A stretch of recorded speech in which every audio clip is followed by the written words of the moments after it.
Sometimes, what looks like a smart investment turns out to be an expensive lesson. Fans love believing in redemption stories, but the harsh truth is that not everyone gets or deserves a second chance.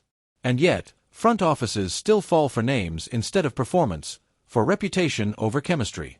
This is where most teams stumble, the refusal to cut ties when ego and money are involved. But first, if you like to stay up to date on all things New York Yankees, make sure to hit that like button, subscribe, and turn on notifications. But what happens when a bold move defies logic, and still ends up being the right decision? Something just happened in New York that might sound counterintuitive at first, but it may very well be the spark this team was desperate for. Back in January 2024, the Yankees thought they had found a reliable veteran to round out their rotation when they signed Marcus Strowman to a 2-year, $37 million contract. The fanbase had mixed feelings. Some were excited by his charisma and past all-star credentials, while others remembered his history of inconsistency. But with Garrett Cole anchoring the staff, the idea was that Strowman could be a dependable middle-of-the-rotation guy.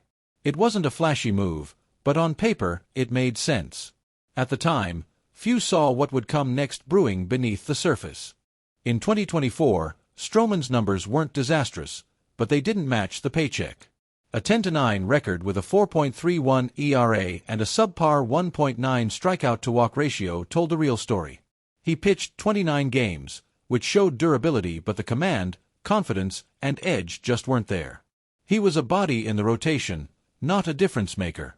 Quietly, the Yankees began realizing this wasn't the guy to rely on when the games truly mattered. And that realization became painfully clear when October rolled around. When a team fights its way to the World Series, you'd expect your high-paid starter to be in the thick of it. But Strowman wasn't even on the roster, not for the Division Series, not for the Fall Classic.